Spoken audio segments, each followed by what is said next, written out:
Hello and welcome to the International Parenting and Health Institute channel. I'm Carlo, the founder. I am joined by Prithi, who is our holistic pregnancy and child sleep consultant graduate. And today we are going to share with you a very short coaching session, particularly answering one question that Prithi has submitted to me: how to deal with parents who are too caught up in parental guilt and abandon the advice that a coach shares. And especially when a coach has additional phone calls, quotes studies, counters their beliefs, but none of that seems to work. So what do you do then? Why do you think that might be happening? Have you given thought to that? What are some reasons why you think parents feel so guilty and it's hard for them to take in any advice? So now we have a client, we are looking at them, and mother did not get a chance to console the baby during the early stages. Grandmother used to do that. So Mm-hmm. now mother got the time, and she always she always loved feeding her baby to sleep. And sometimes that has become, so baby wakes up every 30 minutes or 40 minutes in the night for feeding and everything. She wants to actually be in that offer, give baby longer stretches during the night. And that's the case. Now, when we try to actually separate this food and sleep association, that's when the mom guilt comes in. I did not take care of the baby in the initial stages, and now when the baby actually says, "No, I just want breast milk to fall asleep," or so, this actually triggers the mom. So I can get the root cause over there, but I'm Mm-hmm. to actually help mother here to actually Mm-hmm. not to worry about it, and how to, console her, and not to make her worry a lot about this issue. So that's where I struggle in. I And see. yeah. Yeah. Okay. So what it sounds like from what you're describing is that something intuitively comes into the mother. So you've given the mother an action step. She reaches a point where part of her agrees with what you're saying, understands what you're saying, but then another part of her intuitively doesn't feel connected to that action step. Is that correct? So it seems like she's struggling with both, because on the one hand, something intuitively is like, I want to breastfeed my baby to sleep. And on the other hand, she understands that in order to, as you said, break this association, this needs to happen. How old is the baby? Baby would be around 8 months, nine Okay. months. Baby's around 8 months. So why did she give you this goal? What was her reasoning behind the goal? Is it because she's tired? She thinks she needs to do it? What was her Getting back to reasoning? work next month, so she's not going to be at home with the baby. There's going to be Mhm. an involved, and she's not going to be at home to feed her. So this is the reason. Okay, so she wants to prepare for that. And what action steps specifically did you give her to help her in this transition? So we actually had, there was a little bit, the wake windows were very off with the baby. So we want to set the baby, the basics on place. And so we've given all the, for first 4 5 days, we're working on the wake windows and the sleep Mhm. routine. And so we were working on her baby sleep timings and everything. And so now the Mhm. baby predictable schedule. After that, we tried, before entering the room, we actually offer breast. Before Okay. entering that room, we offer the breast for the baby. And then we Got it. enter, and then we'll start with this routine, and we'll try to make the baby sleep on the lap by Mhm. patting, not Yeah. just with the. That's the thing. We have taken step as a first step. But the Yeah. thing is, so when I saw the video of the mother struggling, it was like, mother. So we she was struggling a lot. She was moving. The mother's body language was, it was very anxious. She was rocking a lot. She was moving around. Mother took the baby, move around the room a lot until the baby settled in. More than the baby, the mom was very anxious here. Yeah. Okay, so this is where I was getting to, because my next question for you was, how is the baby dealing with this transition? So it sounds like the baby's been fine with the breastfeeding before entering the room, the mother's still holding the baby, but then the mother starts to get anxious. Is that correct? And the Yeah. baby's not the one that is trying to get at the breast at this point. It's the mother who feels a disconnect, or is the baby trying to still reach for the breast? Right, baby is not reaching for the breast, so the Uh-huh. baby, mother actually tries to put her down, try to pat the baby. The baby is fine, and I think the mother releasing, mother gets anxious in 2 to 3 minutes, and the baby starts to protest exactly at the same time, and Course, both, because the baby yeah. feels the mom. Correct. That's very, very common and very natural. Okay. Now, when this has happened, have you given her any instruction on what to do when the feelings of anxiety start to arise?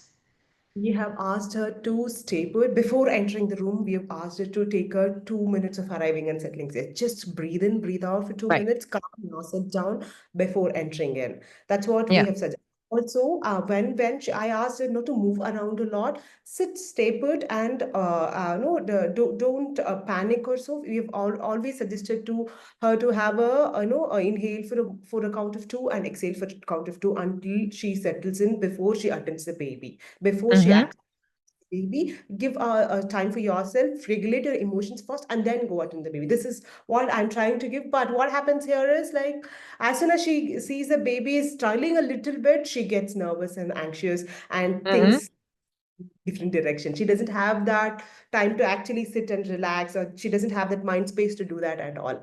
So this is what we. Understood. So I would just even bring it even into a further baby step. What we're going to do is we're going to be shifting and reframing our language so it becomes more about redirecting her focus to her body, her breath, and her baby. And one of the things that I would share with her is, I understand you're struggling. I completely understand. And actually, that's quite normal. When you're used to being a certain way and you feel your baby even slightly moving, you're going to have fears coming in. It's such a natural part of motherhood for that to happen, especially because there might be these assumptions being made about what's about to happen because it's happened before. So first, I want to acknowledge that. And I really want to honor the fact that that's very normal. And I know it can be really challenging. And so, how would it feel to break this pattern? How would it feel for you to introduce another way of approaching the situation that brings you calm and your baby calm? How would that feel?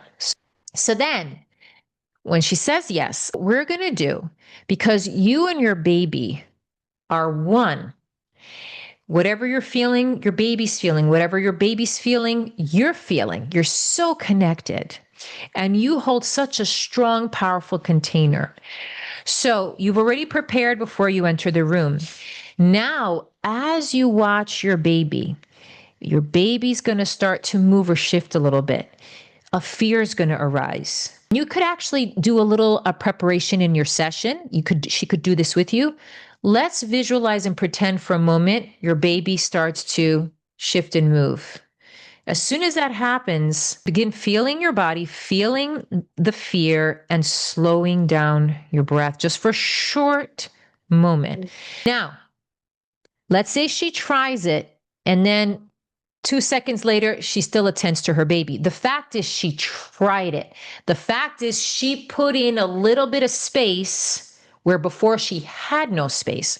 So if she did successfully do that, she entered the room. She already did her settling and arriving. She entered the room. But this time, rather than responding to her baby and moving around, before she did that, she did pause just for 10 seconds or 15 seconds.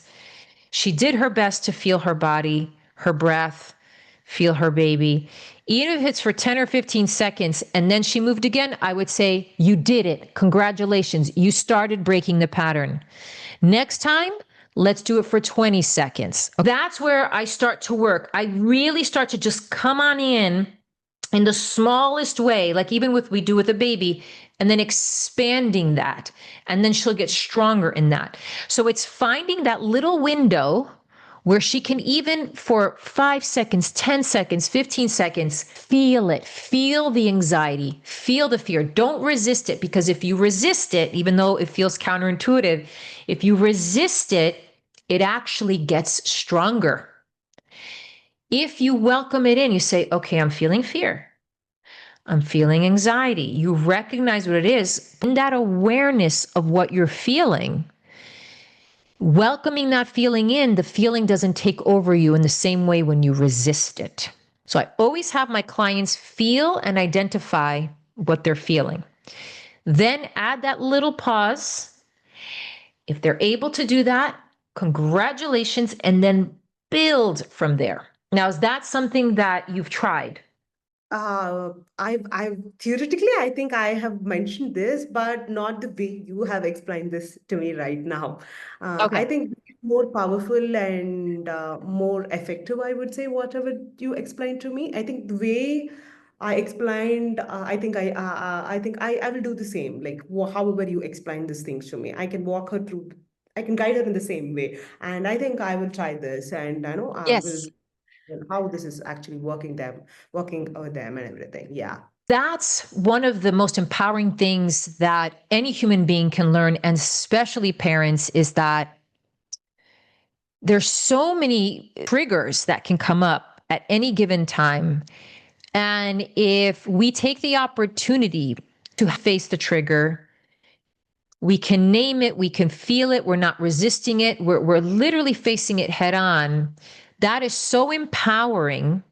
That helps us meet the moment and also have more power within that moment. And it does take courage.